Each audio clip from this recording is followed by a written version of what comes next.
Fala galera, tudo bem com vocês? Estão gostando da nossa série? Comente aqui embaixo para sabermos e, se possível, melhorarmos. Nosso último episódio está no ar. Eu sou Vanza Alonso e você está no Niela TV.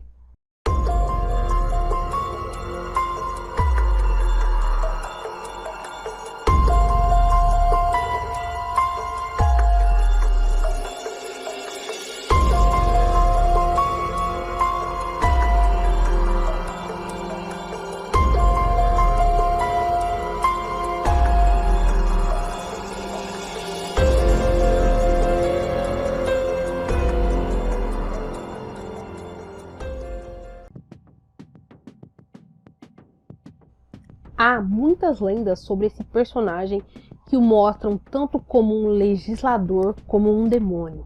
Conta-se que a Índia Seuci comeu o mapati, uma fruta que era proibida às mulheres quando se encontravam no período fértil. O suco da fruta escorreu pelo seu corpo até suas partes íntimas e assim foi concebido um menino. Como punição, a Índia foi expulsa da aldeia. Em realidade, o pai da criança era o próprio Sol, conhecido entre os indígenas como o Guaraci. Quando chegou a hora do nascimento de seu filho, este revelou ser uma criatura sábia que viria ao mundo trazer novos costumes e leis para os homens. Por isso, o Jurupari é tido como um legislador entre alguns povos indígenas. Já em outra versão, os povos mais antigos afirmam que Jurupari era o demônio que visitava os índios quando esses estavam dormindo, lhes provocando pesadelos e impedindo que suas vítimas gritassem por socorro.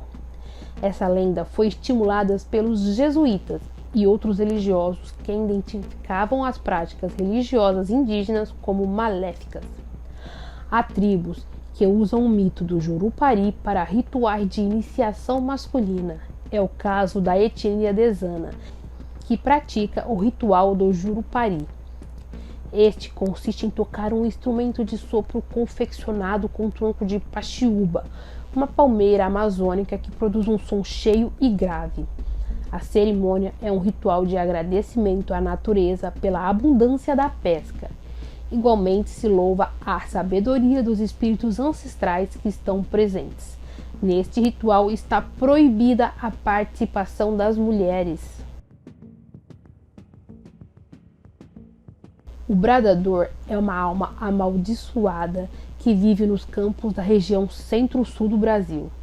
De acordo com os mais velhos, essa criatura foi enterrada, mas como não havia pagado todos os seus pecados, a terra o devolveu. Assim, a múmia ou esse espírito que habita um corpo seco sai vagando pelos matos todas as sextas-feiras após a meia-noite. Testemunhas dizem que os berros parecem com o de uma pessoa agonizando. Outras o descrevem mais como lamentos, seguido de fortes brados, daí o nome.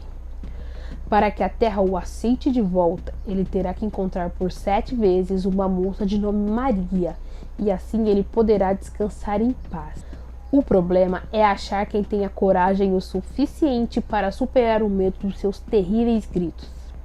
Seguindo os mesmos passos do folclore em torno ao bradador, na região do Rio das Mortes, em São Paulo, é possível ouvir um bicho barulhento. Aquela região era rica em ouro e conta-se que 40 mineradores se mataram devido à cobiça. Desde então, durante a noite, se escutam gritos naquela zona. Conta-se que o arro-arro era um monstro parecido a uma ovelha, porém com grandes chifres, que espreitava os homens para devorá-los. Sempre em bando se comunicavam através do som arro-arro. Eles buscavam os desavisados que andavam longe das reduções mantidas pela Companhia de Jesus. Para se livrar dessas criaturas, a única solução era subir numa palmeira, considerada sagrada, por fornecer as palmas que aclamaram a Jesus no domingo antes da Páscoa.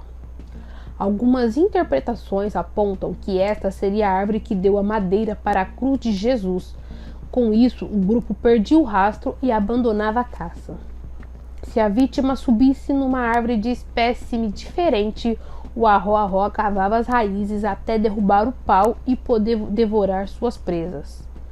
Provavelmente essa lenda foi criada pelos padres jesuítas para convencer os indígenas de permanecer nas missões e não voltarem para suas aldeias. Assim, aproveitavam para demonizar a floresta e mostrar que a única salvação vinha de Jesus Cristo. De maneira geral, ela é descrita como uma bruxa velha que se transforma durante as noites em um pássaro, o rasga-mortalha, e assombra as casas da redondeza.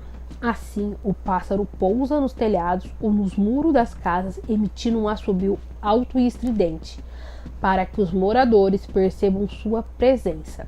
Nesse momento, um dos moradores da casa tem que dizer em voz alta que oferecerá para ela o tabaco desejado. Depois da proferida frase, o pássaro voa dali e vai até as outras casas fazer o mesmo.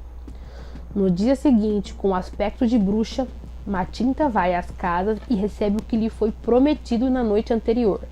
Se não lhe for entregue, ela amaldiçoa todos os moradores da casa com doenças e até mesmo com a morte.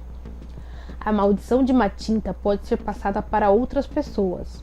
Assim, quando a velha bruxa já está pronta a morrer, ela indaga outras mulheres, perguntando somente se querem. Se a resposta for positiva, a pessoa carregará essa maldição, passando a ser a Matinta.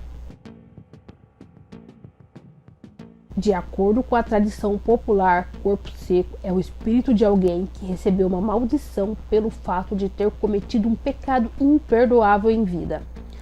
Quando um homem comete esse pecado, depois que morre, o seu espírito não é aceito por Deus e nem pela coisa ruim. A própria terra rejeita esse corpo como se tivesse nojo daquele pecador. Assim, seu corpo seco, só pele e osso, sai do local onde está enterrado e fica vagando durante a noite. Ao contar a lenda, os antigos tinham a intenção de alertar para o que acontecia com o filho que maltratasse os pais. O mesmo acontece com qualquer pessoa que maltrate um padre, pois, conforme era transmitido, os padres tinham que ser muito respeitados por todos. Assim, como se falava no aspecto seco do corpo de um pecador depois de morto, também se falava no aspecto de o corpo das pessoas que tinham sido muito boas estaria sempre conservado. Encerramos assim a nossa série e, se possível, por favor, se inscreva no nosso canal e compartilhe nossos vídeos.